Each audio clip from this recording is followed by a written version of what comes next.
2023년 3월 19일 동탄제일교회 중고등부 예배를 하나님 앞에 드리겠습니다. 다같이 사도신경으로 신앙 고백하겠습니다.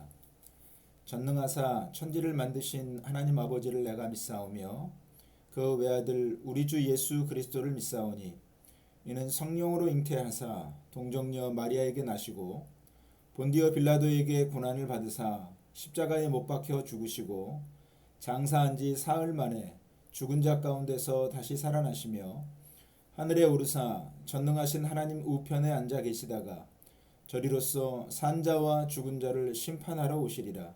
성령을 믿사오며 거룩한 공예와 성도가 서로 교통하는 것과 죄를 사해 주시는 것과 몸이 다시 사는 것과 영원히 사는 것을 믿사옵나이다.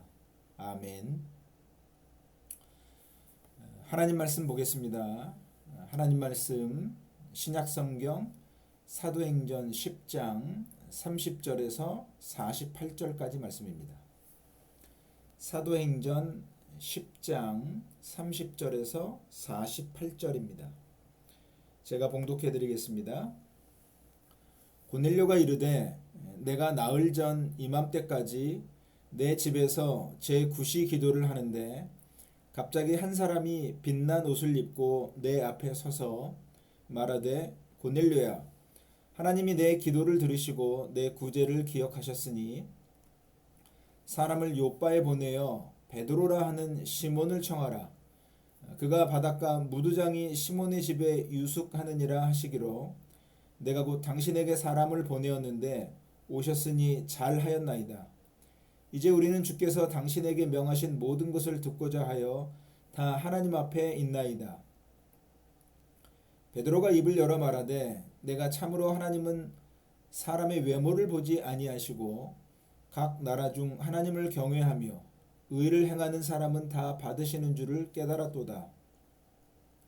만유의 주 되신 예수 그리스도로 말미암아 화평의 복음을 전하사 이스라엘 자손들에게 보내신 말씀 곧 요한이 그 세례를 반포한 후에 갈릴리에서 시작하여 온 유대에 두루 전파된 그것을 너희도 알거니와 하나님이 나사렛 예수에게 성령과 능력을 기름 붓듯 하셨음에 그가 두루 다니시며 선한 일을 행하시고 마귀에게 눌린 모든 사람을 고치셨으니 이는 하나님이 함께 하셨음이라. 우리는 유대인의 땅과 예루살렘에서 그가 행하신 모든 일의 증인이라. 그를 그들이 나무에 달아 죽였으나 하나님이 사흘 만에 다시 살리사 나타내시되 모든 백성에게 하신 것이 아니요 오직 미리 택하신 증인 곧 죽은 자 가운데서 부활하신 후 그를 모시고 음식을 먹은 우리에게 하신 것이라.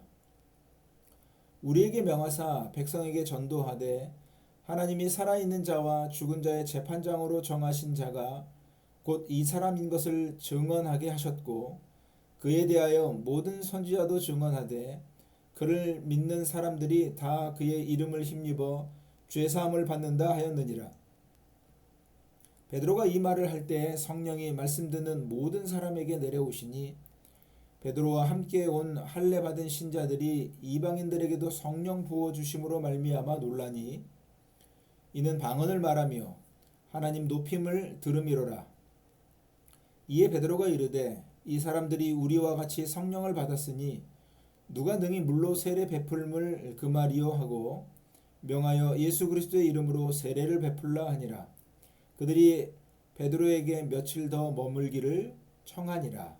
아멘. 주신 말씀에 또 하나님께서 은혜와 평강으로 우리 가운데 함께 하시기를 원합니다. 사도행전 말씀은 오순절 성령 강림 이후에 하나님께서 예수 그리스도를 통해서 세우신 하나님의 나라, 교회가 어떻게 확장되는지를 잘 보여주고 있습니다. 특별히 1장 8절에 오직 성령이 너희에게 임하시면 너희가 권능을 받고 예루살렘과 온 유대와 사마리아와 땅끝까지 이르러 내 증인이 되리라 하신 이 말씀이 계속 확대되고 있습니다. 이제 오늘 말씀은 이방인의 구원에 대한 말씀입니다. 가이사랴에 고넬료라고 하는 이탈리아 군부대 백부장이 있었습니다. 그 당시에는 로마가 유대 지역을 점령해서 지배하고 있는 시기였습니다. 고넬료는 정복국가의 군대 100명의 군인을 거느린 장교였습니다. 그런데 이제 이 사람이 오늘 성경에 보면 경건한 사람이다 말씀하고 있습니다. 그 사람과 그의 온 가족이 하나님을 경외했고 특별히 이스라엘 유대의 많은 어려운 사람들을 구제하는 도와주는 일들을 했습니다. 그뿐만이 아니라 이 사람은 늘 하나님 앞에 기도하는 그런 사람이었습니다. 그러니까 역사적으로 우리나라 같으면 마치 일제강점기 때 일본 순사가 조선 사람을 잘 돌봐주는 이제 그런 느낌입니다. 그런데 고넬료가 어느 날 기도하는데 천사가 그를 불렀습니다. 그리고 하는 말이 너의 기도와 구제를 하나님께서 받아주시고 너를 기억하신다. 이렇게 이야기를 했습니다. 그리고 이제 요빠라고 하는 지역에 베드로가 있는데 가서 그를 불러오라고 했습니다. 그러니까 고넬료가 이제 그 천사의 명령을 듣고 하인 두 사람과 경건한 병사 하나를 불러서 자기가 겪은 이야기를 다 해주고 베드로를 초청하기 위해서 요빠로 보냈습니다. 그리고 이제 그들이 출발해서 다음 날 요빠에 도착할 무렵에 베드로가 이렇게 이제 기도하는데 환상 중에 하늘이 열리고 큰 보자기 같은 그릇이 하늘에서 내려오는 것이었습니다. 거기에는 온갖 짐승들이 들어 있었습니다. 그때 음성이 들렸는데 베드로야 잡아먹어라 했습니다. 보니까는 그 짐승들은 율법으로 절대 먹지 못하도록 금한 이런 짐승들이었습니다. 그러니까는 이 베드로가 절대 안 됩니다, 주님. 저는 지금까지 더러운 것을 한 번도 입에 대본 적이 없습니다. 이렇게 대답을 했습니다. 그러니까 하나님께서 깨끗하게 만드신 것을 속되다 하지 말라 이렇게 했습니다. 이런 현상이 3번 이렇게 반복이 됐습니다. 베드로가 그 환상을 보고 이 환상이 뭘까 이렇게 생각하고 있는데 마침 바깥에서 자기를 찾아온 사람들이 있었습니다. 그때 성령께서 지금 너를 찾아온 사람들은 내가 보낸 사람들이니까 따라가라 했습니다. 그렇게 해서 이제 베드로가 고넬료의 집을 가게 됐습니다. 고넬료 집에 도착할 때쯤 되니까는 고넬료가 그의 친척들과 친구들과 이렇게 준비를 하고 있다가 베드로를 맞이했습니다. 베드로가 오는 것을 보고 달려가서 엎드려서 절을 했습니다. 베드로가 이제 이렇게 세우고 그렇게 하지 말라. 나도 동일한 사람이다. 그렇게 얘기를 했습니다. 그러면서 이제 그 집에 들어가기 전에 하는 말이 여러분도 알다시피 유대인은 이방인과 어울리거나 찾아다니거나 같이 만나는 거 사실 못하게 돼 있습니다. 율법으로 법적으로 금지되어 있다는 그 얘기입니다. 그런데 하나님께서 어떤 사람이라도 속되거나 불결하게 여기지 말라 그래서 왔습니다. 근데 도대체 나를 부르신 이유가 뭐냐 이렇게 물었습니다. 그때 이제 고넬료가 자기가 기도하던 시간에 있었던 이야기를 해주었습니다. 그 이야기를 듣고 베드로가 하나님께서 사람을 외모로 보고 차별 대우하지 않으시는구나 이렇게 이제 깨달았다 말씀하고 있습니다. 그리고 나서 예수님의 이 평화의 복음을 전해 주었습니다. 세례 요한이 어떻게 예수님의 오는 길을 준비했고 그 다음에 예수님의 다양한 일하신 내용들, 예수님의 십자가의 죽음, 그리고 예수님의 다시 살아난 뒤에 자기들에게 오셔서 함께 식사한 이야기를 해줬습니다. 그리고 이제 이러한 예수님의 사역의 모든 내용들을 전파하라 명령했다는 겁니다. 그래서 모든 예언자들도 믿는 모든 사람은 예수님의 이름으로 죄 용서를 받게 된다 그렇게 증언을 했습니다. 베드로가 이렇게 이야기하고 있는 사이에 놀라운 일이 벌어졌습니다. 성령께서 그들 가운데 내려오셨습니다. 그러니까 베드로가 그 모습을 보았고 베드로와 함께 갔던 사람들도 그 모습을 보고 깜짝 놀랐습니다.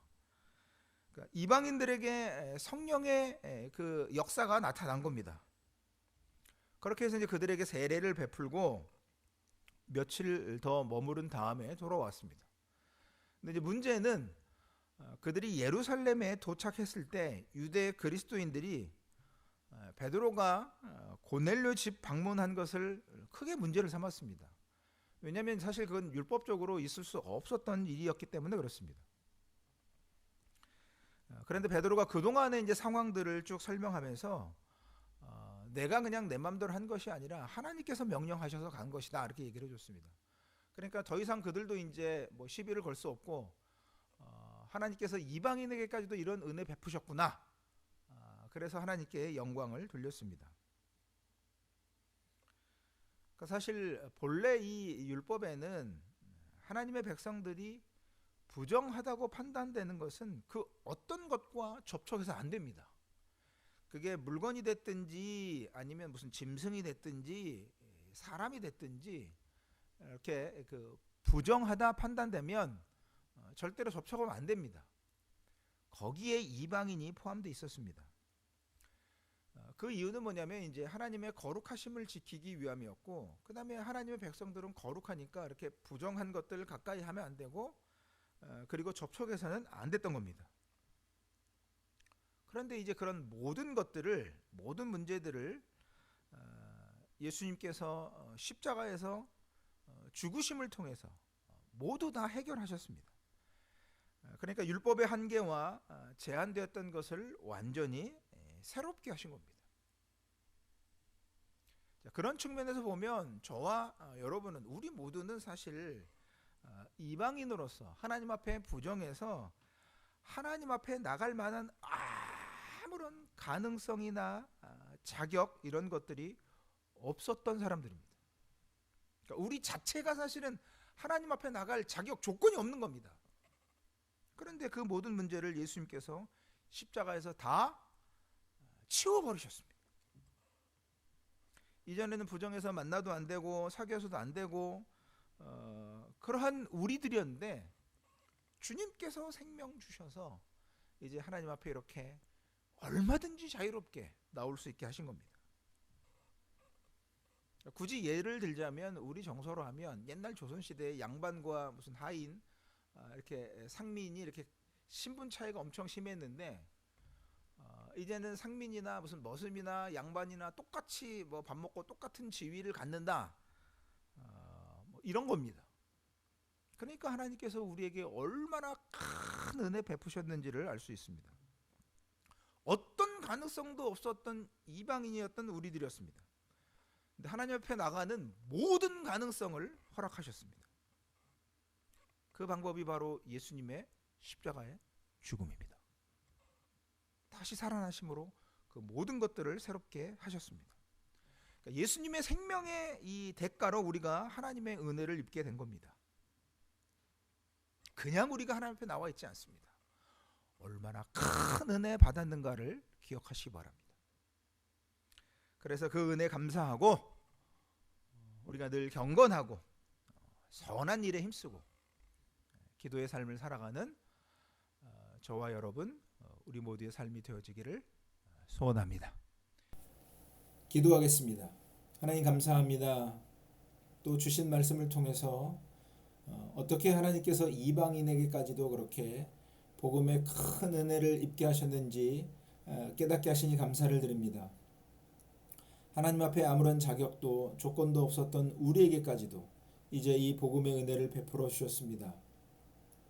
하나님의 자녀로 살아가는 저희들 되게 하시고, 특별히 우리 중고등부 친구들이 주어진 삶의 모든 부분들에서 그렇게 하나님의 뜻을 따라서 신실하게 아름답게 살아가는 믿음 되게 하여 주시옵소서. 모든 것들을 통해서 하나님께서 영광 받아 주시옵소서. 감사드리며 예수님 이름으로 기도드립니다. 아멘. 축도하겠습니다. 이제는 우리 구주 예수 그리스도의 은혜와 하나님 아버지의 사랑하심과 성령님의 교통하심이 주신 말씀을 따라서 하나님께서 어떤 은혜 베푸셨는가 기억하여서 그 은혜를 따라서 신실한 믿음으로 살아가기 원하는 모든 주의 자녀들 머리 위에 이제부터 영원까지 항상 함께 계실지어다. 아멘.